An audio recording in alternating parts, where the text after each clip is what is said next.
Separate exam పెట్టు, separate DSC పెట్టు, sports quota DSC. దీంట్లో పెట్టి డిఎస్సిలో భర్తీ చేసామంటూ నువ్వు sports quota without DSC allow చేయడం ఏంటి? అప్పుడు ఇంకా డిఎస్సి ఎందుకు? ఇది కదా అసలు పాయింట్. డిఎస్సి పెట్టింది ఎందుకు? అందరికీ కలిపి. అందులో నువ్వు స్పోర్ట్స్ కోటా కూడా పెట్టు, నో డౌట్. డిఎస్సి పరీక్ష రాయకుండా స్పోర్ట్స్ కోటాని భర్తీ చేయడం ఏంటి?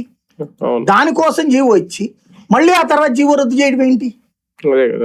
ఇంకొకటి, ఇందులో పార్టిసిపెంట్స్ ఏది ఇంట్రా స్కూల్ కాంపిటీషన్ అంటే ఏంటి? ఓ స్కూల్లో లోపల ఉన్నటువంటి పిల్లలు ఒకరికొకరికి ఒక్క క్లాస్కి ఇంకొక క్లాస్కి జరిగేది, దానికి కూడా ఇచ్చారన్నది వీళ్ళు చెప్తున్నమాట.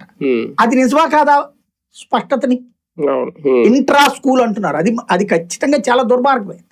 పోనీ డిస్ట్రిక్ట్ లెవెల్లోనైనా పార్టిసిపెంట్స్కి ఇచ్చారన్నారు. పార్టిసిపెంట్స్కి ఎవరు కూడా పార్టిసిపేషన్ ఇది నాట్ ఎట్ ఆల్.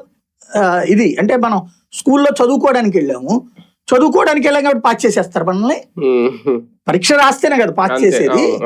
నువ్వు కాలేజీలోనైనా స్కూల్లోనైనా మనం అటెండెన్స్ అయ్యామని చెప్పేసి పరీక్షకి ఇచ్చేస్తారా? అది ఎక్కడ వరకు ఉంటుంది? 7th క్లాస్ వరకు ఉంటుంది. 7th public exam, 10th public exam కదా.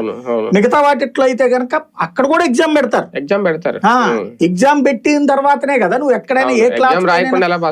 మరి ఇక్కడ వీళ్ళు ఏం చేస్తున్నారు? దీంట్లో ఏమని చెప్పారు? పార్టిసిపెంట్ కి ఇస్తున్నారు, పథకం వచ్చినోడికి ఇవ్వాలి కానీ ఇదేంటి అన్నటువంటిది ఇక్కడ కీ పాయింట్. మేము ప్రోత్సహించాలనుకుంటాం. నువ్వు కొత్త పాలసీ తీసుకురా అసెంబ్లీలో. ఇక పైన పార్టిసిపెంట్ కూడా ఇస్తామంటే కనుక అసోసియేషన్ వాళ్ళకి డబ్బులు పెట్టుకుని మనకి ఇప్పుడు క్రికెట్ లో ఎవడైతే ఆడతాడో వాడికి ₹1,00,000 ఇస్తే ఆ